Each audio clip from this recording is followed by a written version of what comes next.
નમસ્કાર વિદ્યાર્થી મિત્રો, તમે આગળના ચેપ્ટર આપણા ધોરણ 11 ના ઇકોનોમિક્સના ચેપ્ટરનો અભ્યાસ કરી લીધો હશે.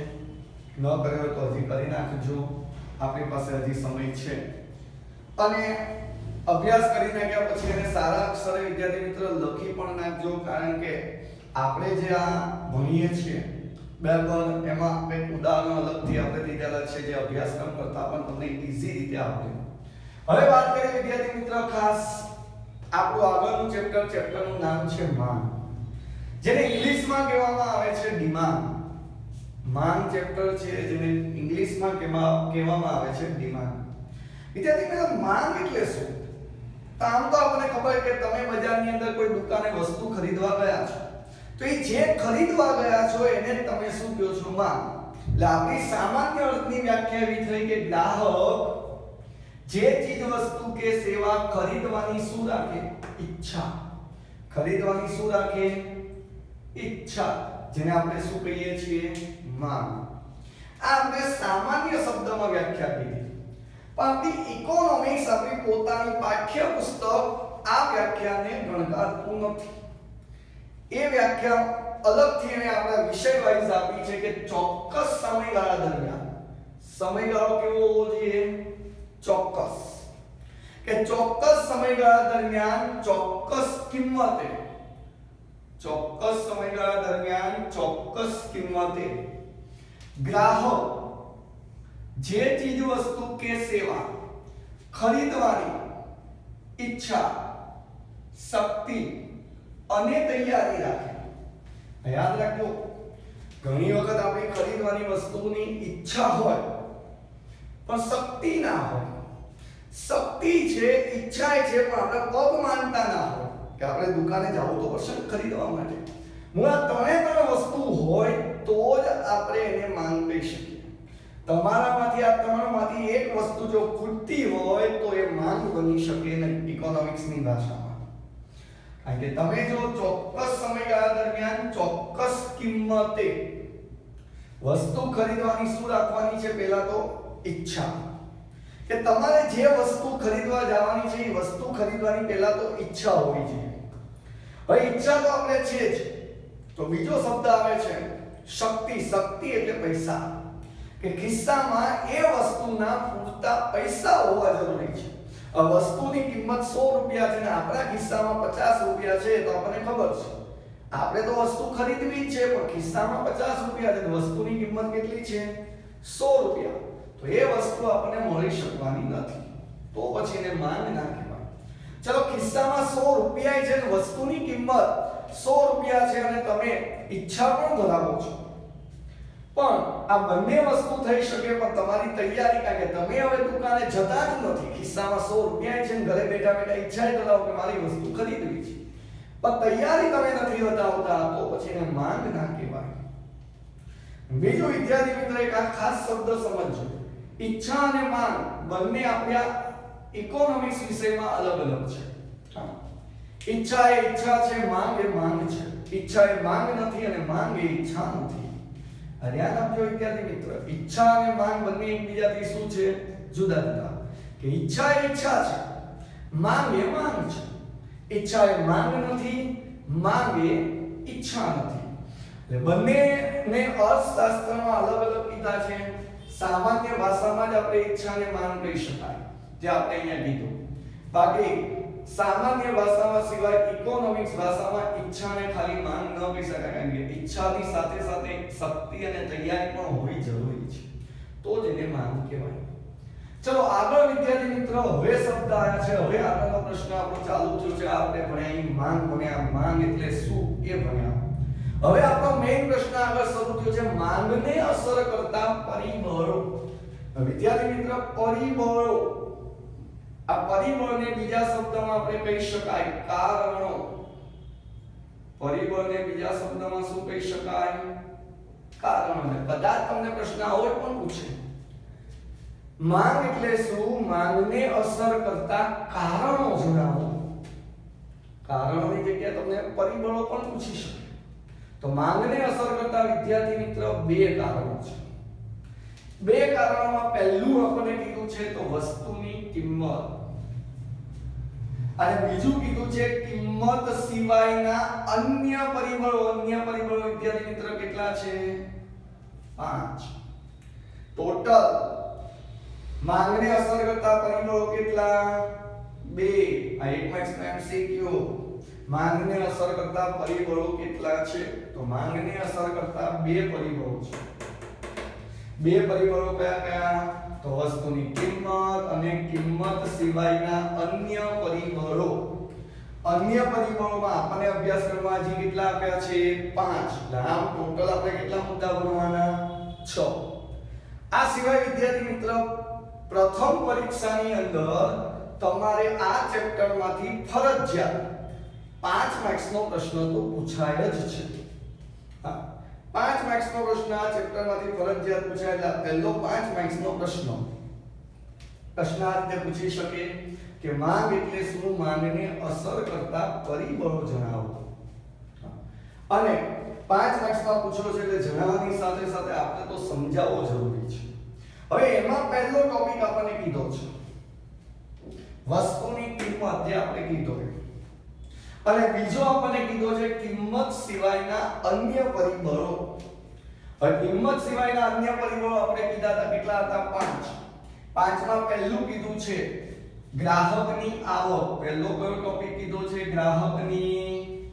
આવક બીજો આપણને કીધો છે ગ્રાહકની સંખ્યા જેને કહી શકાય વસ્તી વય જૂથ આપણા ચોપડીની અંદર પાછો મુદ્દાનું નામ આવું આપ્યું છે વસ્તી વય જૂથ ત્રીજું આપણને કીધું છે ભવિષ્યમાં ભાવોની અટકળો ચોથા મુદ્દાનું નામ કીધું છે અન્ય વસ્તુના ભાવ અને પાંચમા મુદ્દાનું નામ કીધું છે ગ્રાહકોની રુચિ અથવા ગ્રાહકની રુચિ ટોટલ 5 મુદ્દા જે છે કિંમત સિવાયના અન્ય પરિબળો છે અને આપણો મેઈન મુદ્દો જે છે વસ્તુની કિંમત ચલો ધ્યાન આપજો આ મુદ્દો મેઈન સમજવો જરૂરી છે જે માંગને અસર કરે અસર એટલે શું પહેલા તો આપણને કીધું છે અસર કરતા પરિબળો એટલે સમજી લેવાનું અસર કરતા પરિબળો બે જાતના અસર બે રીતની કરે એક સારી અસર કરે અને ખરાબ અસર કરે આપણો ટોપિક ચાલે છે માંગ તો આ જે અસર કરશે એનાથી કા માંગ વધી જશે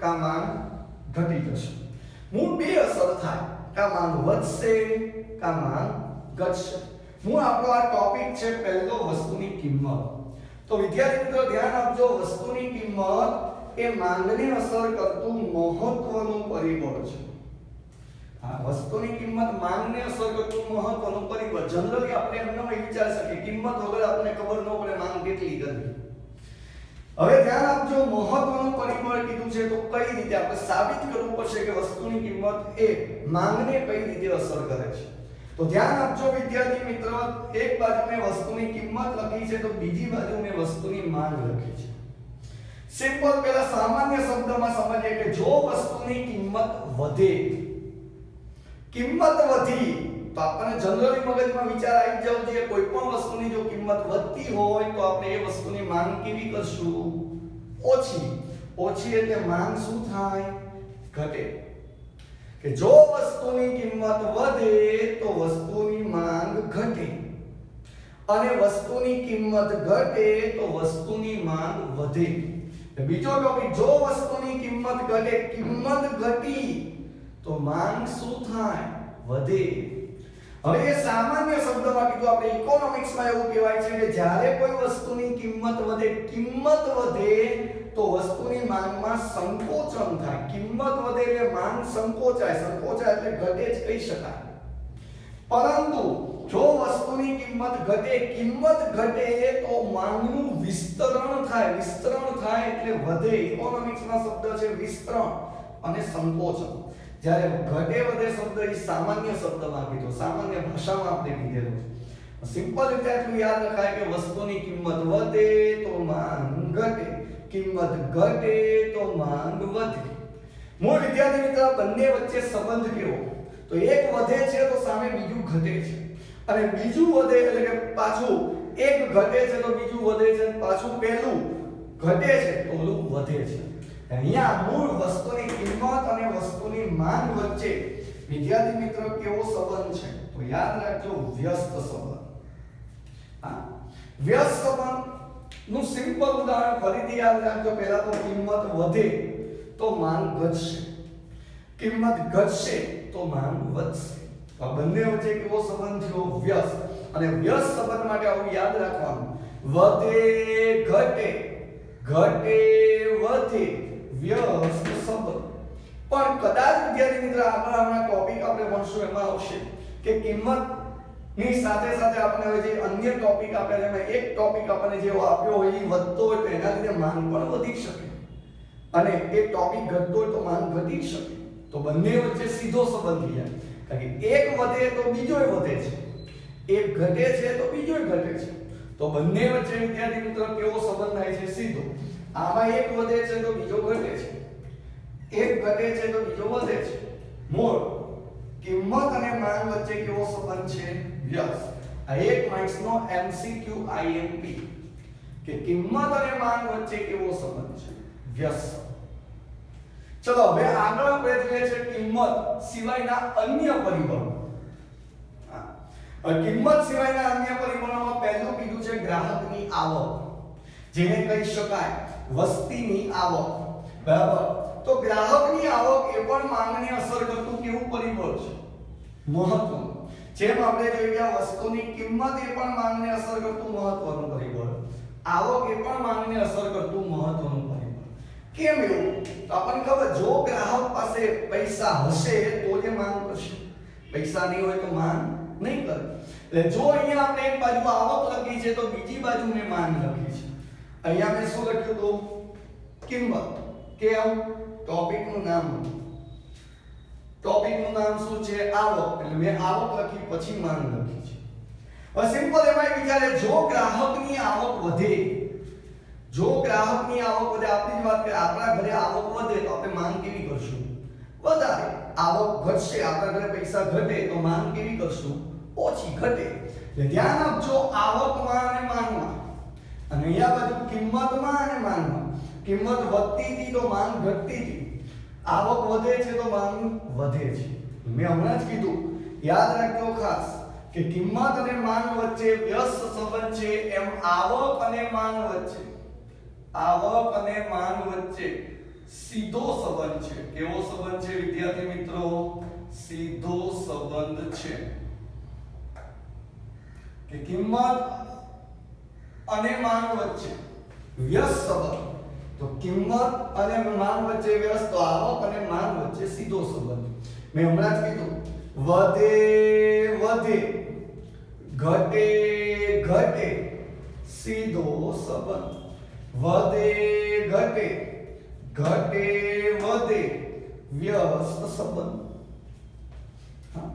ચલો, આમ આવક અને માંગ વચ્ચે કેવો સંબંધ થઈ ગયો? સીધો સંબંધ.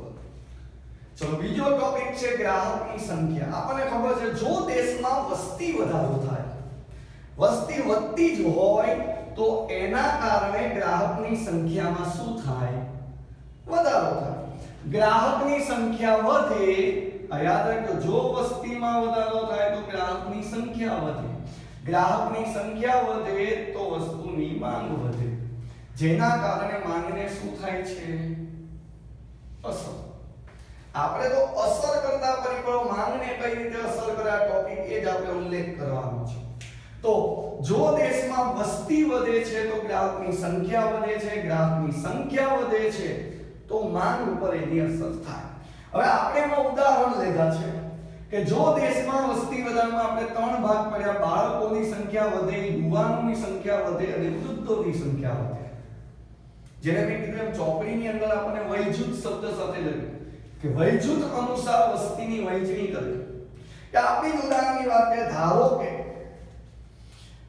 આપણા દેશની અંદર કોઈ એક શહેરમાં બાળકોની સંખ્યા વધી જાય, બાળકોની સંખ્યા વધે તો બાળકને લગતી જે પણ વસ્તુ હોય, બાળકને લગતી વસ્તુઓ તો લઈ શકાય, દૂધ, દૂધની બોટલો, રમકડા, ચોકલેટ, બિસ્કિટ, બરાબર, આવી વસ્તુઓની માંગ વધે અને બાકી વસ્તુઓની માંગ વધશે નહીં.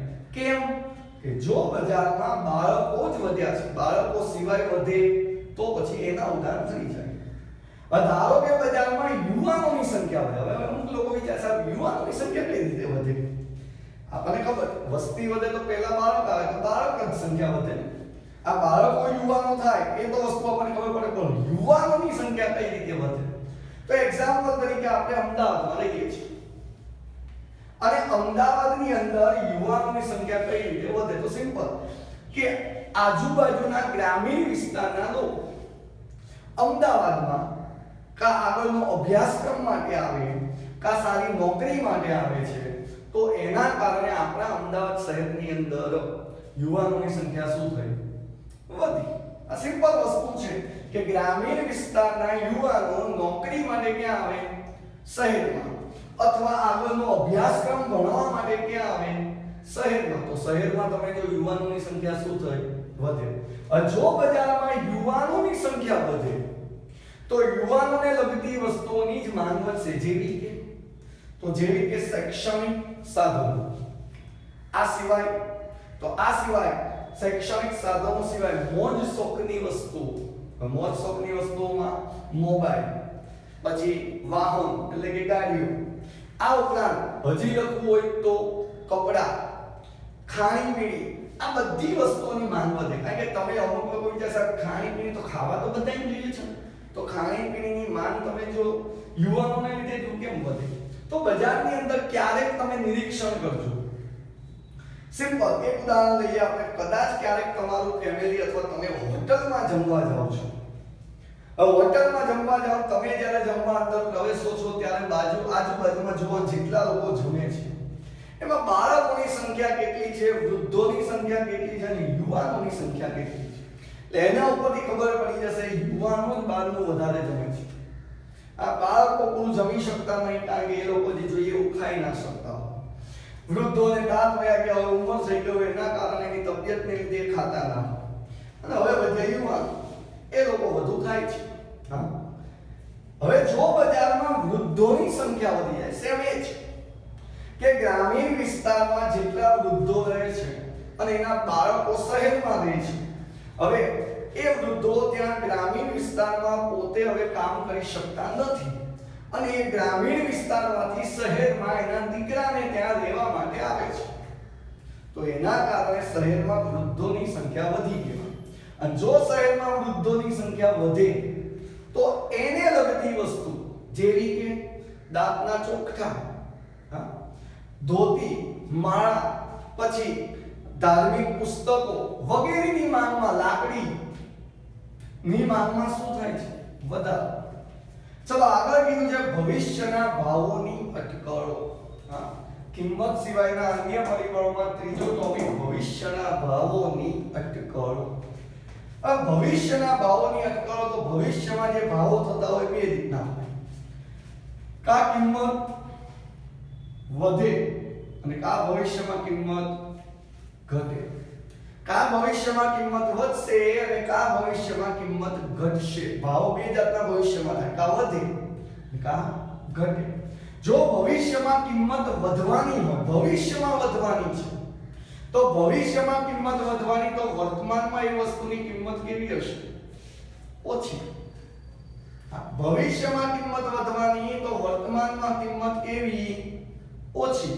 તો વર્તમાનમાં કિંમત ઓછી છે, તો વર્તમાનમાં એ વસ્તુની માંગ શું થાય? વધે. આ સિમ્પલ યાદ રાખજો. ભવિષ્યમાં કિંમત વધવાની છે, તો વર્તમાનમાં કિંમત કેવી છે? ઓછી.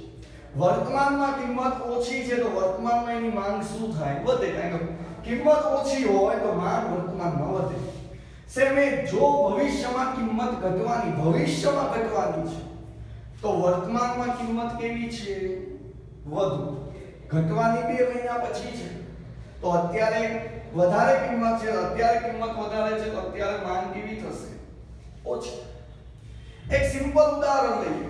ઉદાહરણમાં લઈએ છે તેલનો ડબ્બો. ઉદાહરણ શું લઈએ છે? તેલનો ડબ્બો. ધારો કે વર્તમાન સમયમાં કોઈ એક તેલનો ડબ્બો છે જેની કિંમત 2000 રૂપિયા છે. 2000 છે. અને આપણને એવા ન્યૂઝ છે કે 15 દિવસ પછી એની કિંમત ઘટવાની છે. 15 દિવસ પછી ઘટવાની છે. આવા આપણી પાસે ન્યૂઝ છે અને ઘટીને કદાચ એ 1700 1800 થઈ જશે એવા ન્યૂઝ છે તો આપણે અત્યારે ડબ્બો કદાચ લેવાનો હશે તો થોડું ઓછી તો કોઈની પાસે તેલ લઈ લેશું 15 દિવસ અથવા છૂટક તેલ લઈ આવશું અને 15 દિવસ પછી જ્યારે કિંમત ઘટશે ત્યારે આપણે તેલના ડબ્બા જે 5 લેતા હોય તો 5 4 લેતા હોય 4 લઈ લઈશું હા જેટલા તેલના ડબ્બાની જરૂર હશે ત્યારે લેશું 15 દિવસ પછી કિંમત ઘટશે ત્યારે અત્યારે માંગ કરશું નહીં પણ ભવિષ્યમાં કિંમત વધવાની છે આપણને ન્યૂઝ છે કે 15 દિવસ પછી તેલના ડબ્બાના ભાવ 2000 ના 2300 રૂપિયા થઈ જવાના 2300 થઈ જવાના છે અને આપણે હજી મહિના પછી તેલના ડબ્બા લેવા પડે એમ છે મહિના સુધી હજી ચાલે એમ છે પણ ન્યૂઝ આપણને એવા છે કે 15 દિવસ પછી એના ભાવ વધવાના છે તો આપણે વર્તમાનમાં કિંમત કેવી છે ઓછી છે 2000 અને ભવિષ્યમાં 2300 થઈ જાય તો આપણે તો મહિના પછી ખરીદી કરવાની હશે છતાં પણ અત્યારે આપણે એની માંગ કરી લઈશું અત્યારે ખરીદી કરી લઈશું ભવિષ્યના ભાવોની અટકળો પણ તમે જો માંગને અસર કરે કે માંગ વધશે કે માંગ ઘટશે અન્ય વસ્તુના ભાવ અન્ય વસ્તુ એટલે મૂળ વસ્તુની સાથે સાથે બીજી વસ્તુની વાત થાય છે તમે જો અન્ય વસ્તુની સાથે એટલે આપણે અહીંયા મૂળ વસ્તુ લીધી છે મૂળ વસ્તુની સામે આપણને બે વસ્તુ ભાગ પડી કા અવેજી વસ્તુ કા પૂરક વસ્તુ હવે આ અવેજી વસ્તુ કોને કહેવાય અને પૂરક વસ્તુ કોને કહેવાય તો અવેજી વસ્તુ એટલે મૂળ વસ્તુની સાથે જો બીજી કોઈ એવી વસ્તુ હોય કે એના વગર ચાલી શકતું હોય કે મૂળ વસ્તુ જે છે એની સાથે આ વસ્તુનો ઉપયોગ નથી કરતા તો પણ ચાલી જાય તો એ બધી વસ્તુ અવેજી મૂળ વસ્તુની સાથે બીજી વસ્તુ એવી છે જે પણ જરૂર પડે કે મૂળ વસ્તુની જરૂર પડે અને આ વસ્તુ બીજી વસ્તુ જે છે એની જરૂર પડે મૂળ બંનેની જરૂર પડતી હોય તો એ બધી વસ્તુ કઈ કહેવાય પૂરક વસ્તુ હવે ઉદાહરણ લઈએ અવેજી વસ્તુ આ મૂળ આગળ આપણે જેમ ચેપ્ટર ચાલશે એમ બંનેની વ્યાખ્યા આવશે બંનેની વ્યાખ્યા આ ચેપ્ટરમાં આગળ આવશે એક ઉદાહરણ લીધું છે મેં ચા અને કોફી ચા અને કોફીમાં ચાને મેં મૂળ વસ્તુ કીધી છે સામે આપણે કોફી એ અન્ય વસ્તુ કીધી અન્ય વસ્તુમાં આપણે કોફીને અવેજી વસ્તુ સાબિત કરશું કઈ રીતે તો આપણે ઘરે મહેમાન આવે ત્યારે મહેમાનને આપણે આવું પૂછીએ છીએ ચા લેશો કોઈ કોફી તો એમ નહીં કે બંને આપે કોઈ એક જ વસ્તુ કહેશે કા ચા માંગશે કા કોફી માંગશે મૂળ બંનેમાંથી એકની જ જરૂર પડે બીજી ન હોય તો ચાલે એવી બધી જ વસ્તુ એટલે અવેજી વસ્તુ બરાબર હવે ધારો કે તમે અહીંયા ચા અને કોફીનું ઉદાહરણ લીધું છે